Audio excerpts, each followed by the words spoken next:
Passo Fundo é berço de 5 das 25 bacias hidrográficas do estado. O potencial hídrico oferece destaque ao município, geograficamente bem localizado.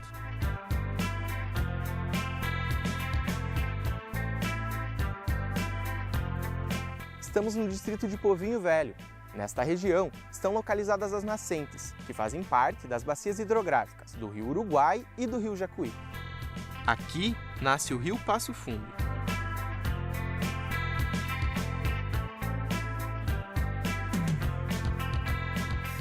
Na área urbana, o Rio Passo Fundo tem quase 4 quilômetros de extensão, quase 50 na área não urbanizada e pouco mais de 50 quilômetros em todo o município. O rio já foi chamado pelos caigangues de Goiôém, água funda, e pelos tupis-guaranis de Uruguai Mirim, pequeno. Os tropeiros passaram muitas vezes pelo rio, levando o gado até Sorocaba, em São Paulo. Além da importância histórica, o Rio Passo Fundo tem significativa influência nas atividades econômicas do município e da região. O entorno do Rio Passo Fundo é considerado área de preservação permanente pelo Sistema Nacional de Unidades de Conservação. A proteção da mata nativa ciliar encontra amparo no Código Florestal. A Lei Orgânica do Município, número 1914, de 26 de agosto de 1980, também prevê que todos os mananciais, cursos e reservatórios de água sejam protegidos como zona de segurança e saúde pública. Hoje, o Passo Fundo que deu nome à cidade preocupa ambientalistas e os órgãos de proteção.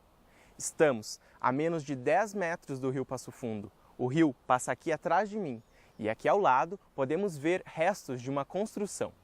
O descaso, as habitações irregulares e o desenvolvimento urbano acelerado resultou na destruição de vários pontos do rio.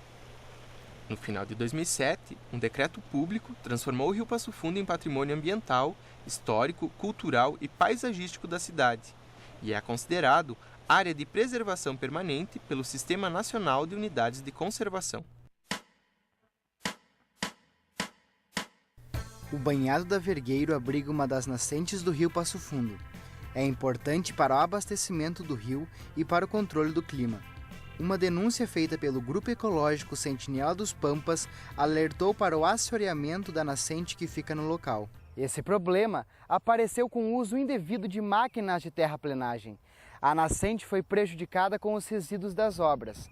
Além disso, o local é ponto para depósitos de lixo clandestino.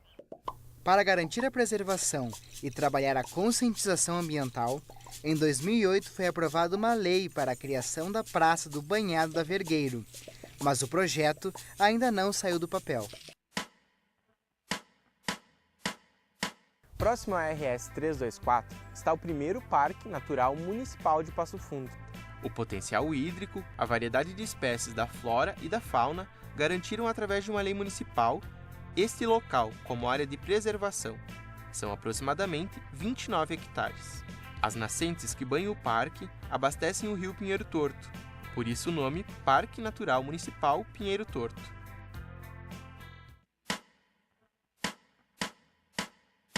É na RS 324, no quilômetro 122, que está localizada a Reserva Maragato. No município é a primeira RPPN, Reserva Particular do Patrimônio Natural.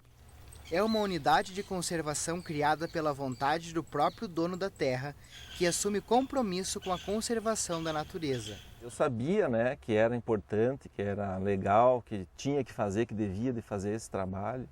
Eu assumi essa responsabilidade, mas eu não acreditava que ia ter essa importância que ela tem hoje, E cada vez vai ter mais. Cada vez mais a sociedade vai dar valor para a iniciativa e o efeito na educação ambiental, por exemplo, na sociedade em geral. E o exemplo da iniciativa, A gente fala muito em educação, aqui a gente educa dando o exemplo, Essa é a coisa mais forte, Você está fazendo, você está dando exemplo, você está propiciando uma área para o ecoturismo, para a educação ambiental. Você abriu mão de desmatar para plantar soja para conservar a biodiversidade, A Maragato demorou 6 anos para ser reconhecida como uma RPPN. É oficializada pelo Ministério do Meio Ambiente e tem 41 hectares preservados dentro da área urbana. A criação da Maragato serviu como incentivo para a criação do Parque Natural Municipal Pinheiro Torto. A RPPN realiza um trabalho de educação ambiental com grupos de instituições, empresas e escolas. A reserva é procurada por acadêmicos de várias áreas e também por pesquisadores. A Flona, Floresta Nacional de Passo Fundo, está localizada no município de Mato Castelhano. Foi criada em 25 de outubro de 1968, quando Mato Castelhano ainda pertencia ao município de Passo Fundo. É a maior área verde em extensão no norte do estado, sob responsabilidade federal. É administrada pelo Instituto Chico Mendes de Conservação da Biodiversidade.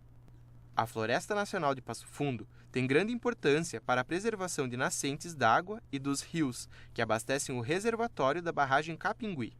Na Flona são desenvolvidas pesquisas científicas, técnicas de manejo florestal e de conservação da biodiversidade. A área é fundamental para a conservação de significativos remanescentes da floresta com araucária no norte do estado do Rio Grande do Sul. O vídeo que nós assistimos agora, ele apresenta o tema do nosso debate.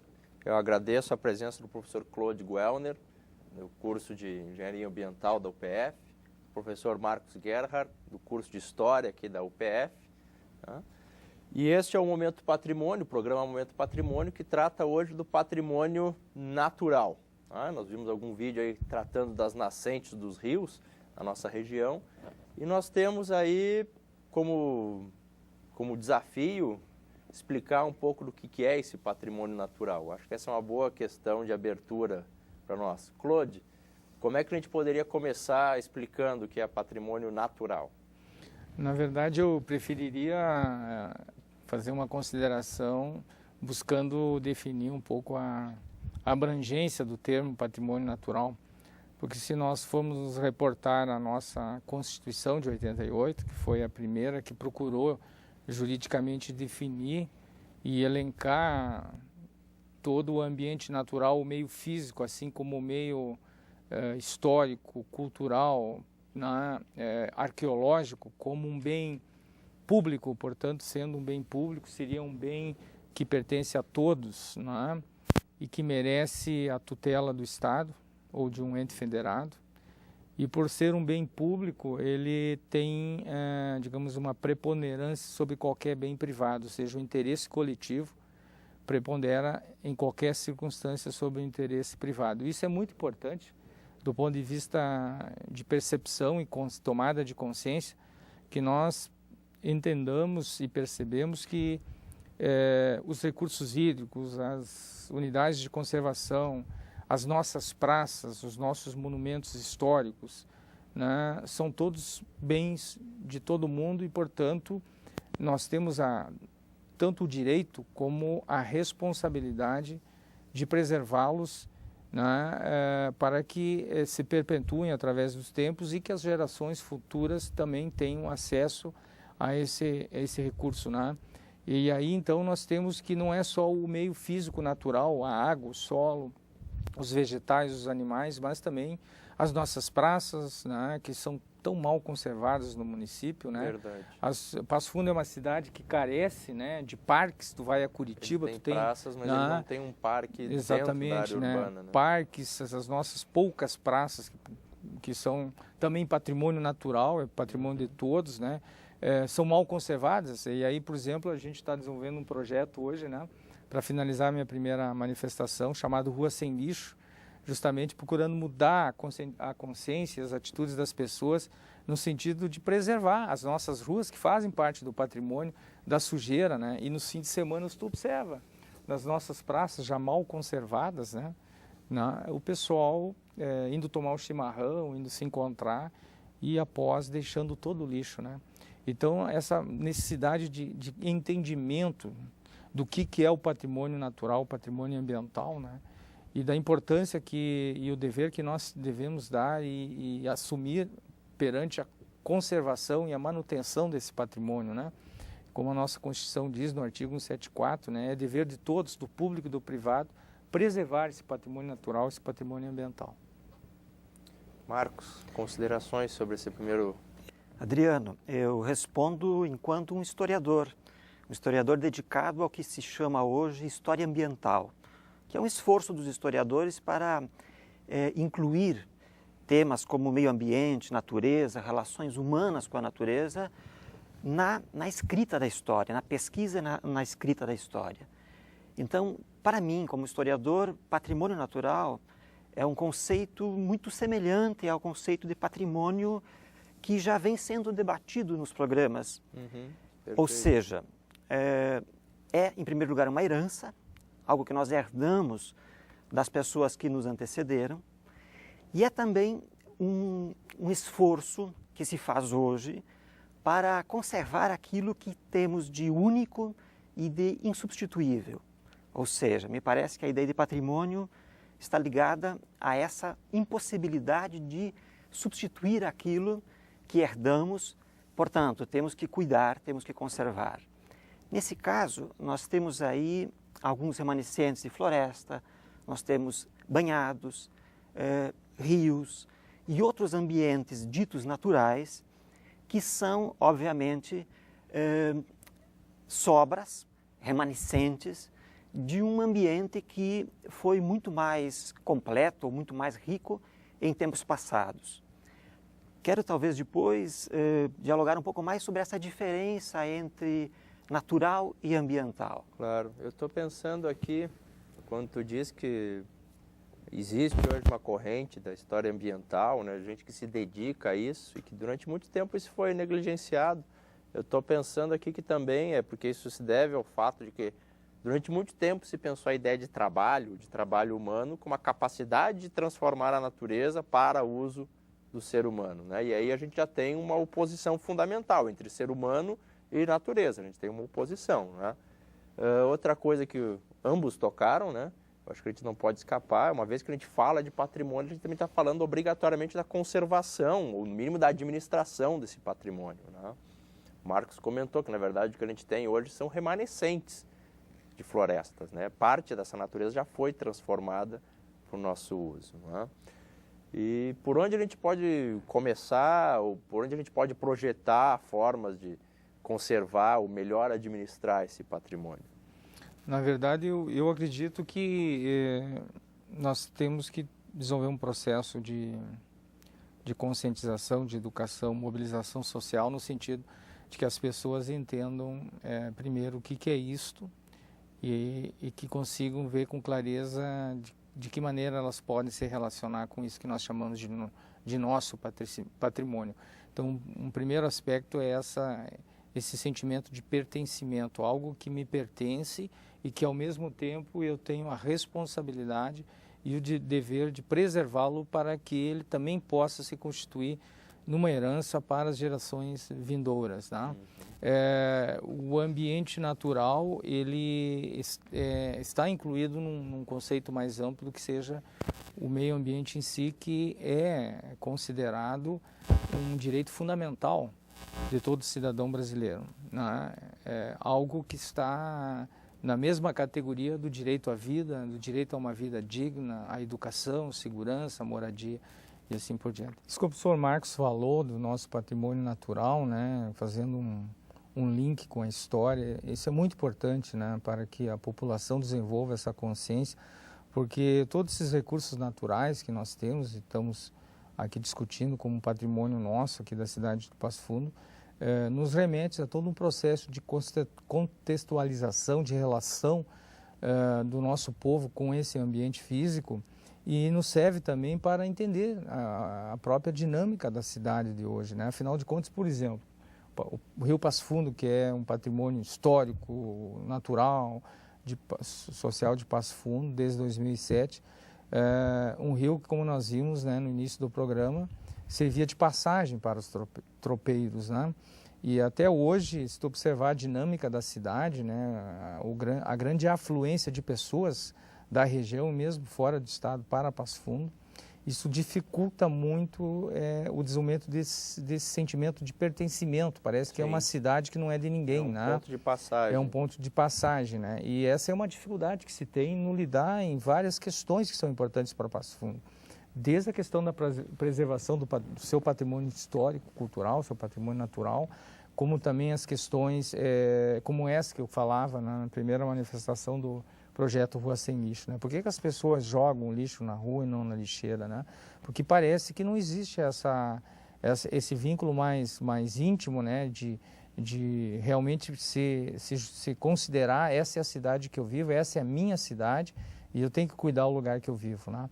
Esse é um dos pontos que nós discutimos, né? Então, realmente, resgatar o contexto histórico de qualquer um desses recursos naturais é fundamental para que a população se aperceba da importância dessa riqueza que ela possui e passe a mudar o seu comportamento e a sua relação com isso, no sentido, aquilo que tu falava, né? Hoje isso também está ligado com a conservação e aquilo que o professor Marcos falava, né? Também é algo que nós herdamos e que nós temos a obrigação de passar para adiante. Acho que tem um excessivo pensamento que patrimônio histórico ou cultural se resume a edificações, né? A arquitetura. Talvez falte para todos nós de modo geral, mas também para as comunidades, identificar que esse patrimônio natural é tão histórico, é tão resultado da ação do homem, como o Marcos estava colocando, né? Quanto qualquer outro elemento resultado do trabalho humano, né? Com certeza. Ele é um conceito complexo. Por isso que eu insistia antes em falar um pouco mais sobre o que é o natural. Por favor, Marcos. Porque se tem a ideia de que o natural é algo intocado. Então, uma floresta que está aí, chamada de virgem muitas vezes, ou chamada de intocada, contém a ideia de que as populações humanas não interagiram com aquela floresta. Mesmo áreas maiores, talvez tomando como exemplo alguns remanescentes mais ao norte do estado do Rio Grande do Sul, se tem essa ideia de um espaço que nunca foi habitado pelos humanos ou nunca foi modificado pelos humanos. Então, há uma separação na nossa cultura, na nossa maneira de entender, que separa natureza e cultura. Uhum. Cultura é aquilo que os humanos fazem, natureza é aquilo onde os humanos não participam. E me parece que essa forma de explicar, ela está ultrapassada, ela precisa ser revista. E talvez mas ela isso tem consequências bem sérias. Por exemplo, se a gente considera que o patrimônio natural é algo não tocado, que, portanto, está distante, a gente abandona iniciativas, por exemplo, essa questão do lixo nas ruas. Bom, aqui já foi transformado, então não há mais o que fazer, tem um certo fatalismo nessa leitura, né? Mas desculpe, eu te interrompi. Não, mas a ideia é essa, é pensar que todos os ambientes, mesmo aqueles que a gente chama de naturais, na verdade não o são. Na verdade, todos são já humanizados, ou todos já receberam algum grau de interferência humana. E, nesse sentido, compreender que nós temos a responsabilidade sobre todos eles. O ambiente urbano, mesmo o centro da cidade, é um ambiente, no sentido de que ele é o nosso ambiente, o ambiente onde muitas pessoas habitam. Então, eu gostaria de propor essa superação, de certo modo, dessa dicotomia cultural e natural e compreender isso de uma maneira mais complexa, mais profunda. Claro. Isso que o professor Marcos colocou, professor Adriano, é muito importante, porque eu acho que é uma das grandes coisas que nós tivemos na nossa Constituição de 88, né? Que não é à toa que é chamada Constituição Cidadã, não só pelo fato, cidadã pelo fato como ela foi construída pelos constituintes, com amplo processo democrático, mas também pelos seus reflexos, pelas suas consequências, né? Todo o ordenamento jurídico da nossa Constituição e das leis que vieram a seguir, leis complementares e assim por diante, traz essa conceituação que o professor Marcos destaca, né? Até para termos uma garantia jurídica legal de que nós possamos ter, na forma da lei, condições daquilo que tu falaste, de preservação desse patrimônio. Porque o conceito jurídico de meio ambiente engloba o meio físico, natural, o meio cultural, o meio histórico, o meio social, o meio econômico, né? O meio do trabalho, né? A partir da última Convenção Internacional do Trabalho, se incorporou o ambiente laboral como também pertencente ao conceito de meio ambiente. Então, isso possibilita aqueles que têm a tutela, né, a responsabilidade de exigir essas condições de preservação, né, um arcabouço legal que possa ser utilizado tanto numa política preventiva como repressiva da ação danosa, né? isso que o professor Marcos falou, que é importante que a gente perceba que o conceito de patrimônio natural não se remete a algo intocável, mas algo que, de uma certa forma, em maior ou menor grau, já sofreu a nossa modificação. Isso é muito importante também, né, professor Marcos, para que a gente entenda que é um ambiente que já vem sendo modificado e que, obviamente, está muito próximo do seu limite natural de recuperação, ressaltando ainda uma importância maior das nossas gerações, das gerações futuras, no sentido de não permitir que esse ambiente ele perca essa capacidade de autorrecuperação natural, o que até impossibilita uma ação efetiva, né, tanto do poder público privado na recuperação, porque isso vai custar muito caro. É o caso, por exemplo, que é um caso que nós temos aí muito importante em Passo Fundo, de grande fragilidade, que tem preocupado nós dos comitês, tanto do Passo Fundo ao Jacuí, que é essa região que foi destacada das nascentes.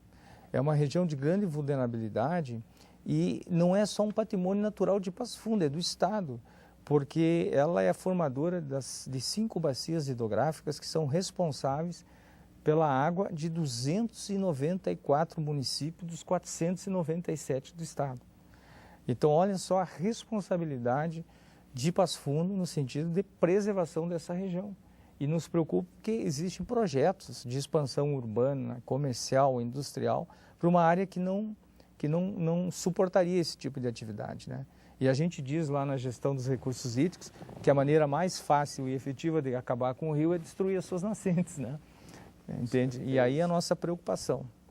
Mas, Adriano, eu concordo contigo e não quero dar esta impressão de que simplesmente dizer que o patrimônio natural ou que os lugares, os bens naturais, por já terem sido alterados, podem continuar sendo alterados. Não estou argumentando nesse sentido, ao contrário. Não, na verdade eu estou tentando atacar um senso comum. Né? Exato, ou seja, nós temos sim que pensar na conservação desses bens, vou chamar assim, esses bens naturais, esses bens ambientais, e alguns espaços privilegiados, como estes que nós vimos, como espaços de conservação, de floresta ou de banhados, e mesmo os rios, eles são, obviamente, objetos de uma atenção maior da sociedade. E aí, claro, o que o professor propõe de incentivar a educação patrimonial também, me parece que deve ser feita pelo caminho da informação. Ou seja, o conhecimento pode ser o melhor caminho, melhor até mesmo do que a conscientização, porque a informação traz argumentos, traz ferramentas para que as pessoas entendam como funcionam os ecossistemas, como funcionam os ambientes e, portanto, se tornem mais responsáveis.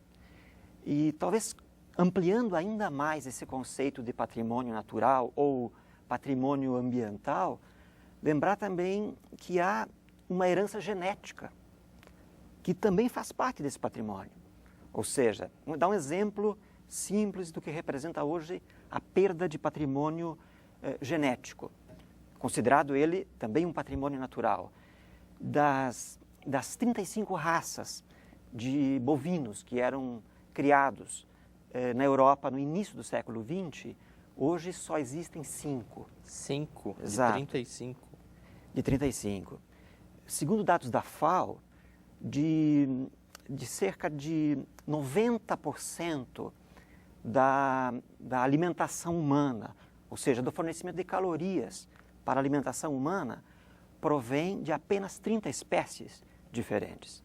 Ou seja, isso mostra que há uma diminuição da base, da variedade, da variabilidade genética e nesse caso, 56% dos alimentos que fornecem calorias vêm do arroz, do trigo e do milho. Ou seja, mostrar que esse patrimônio natural passa também pela discussão do que é o patrimônio genético e o que é a agricultura nesta região. Uhum. Isso é muito importante, esse ponto colocado. A gente pode ver que o conceito do que seja patrimônio natural é muito amplo. Ele nos traz uma relação de dependência, né? E a importância da conservação. Essa corrosão genética que houve com todo o processo de aumento da agricultura, hoje ela nos traz um desafio e um risco, porque nós não podemos fazer com que toda a nossa base de fornecimento energético, né, ou seja, de sustentação da vida de uma população ainda crescente, tenha no milho, no arroz e no trigo tão somente as principais fontes, né?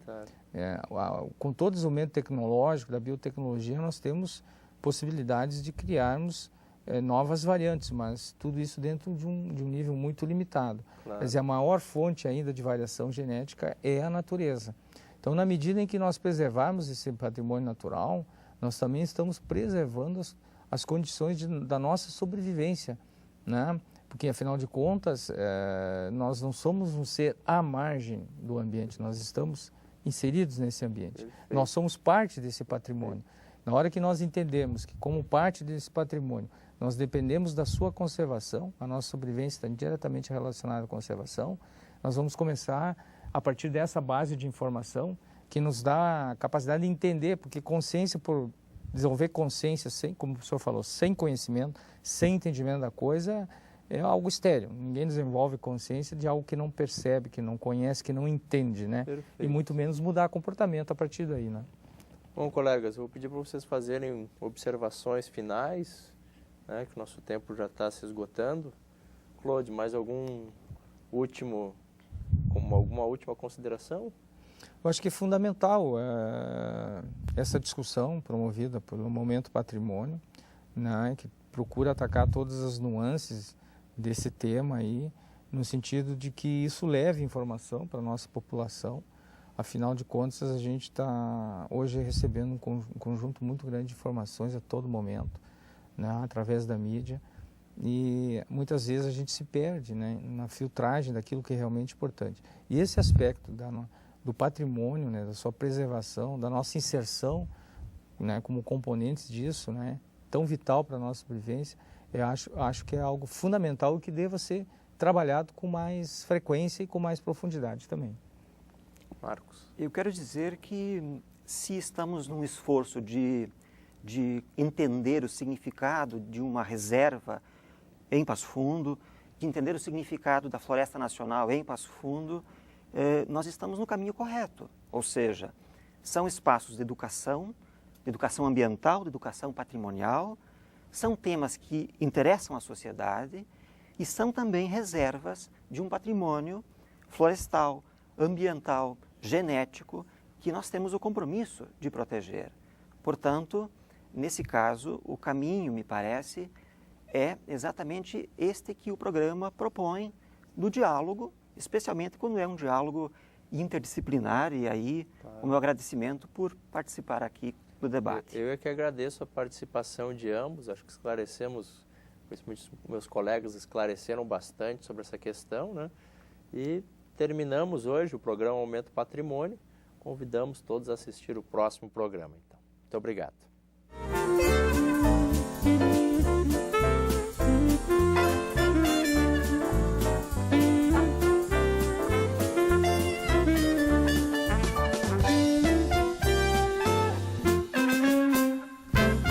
Apoio Cultural. Destaque Móveis e Decorações.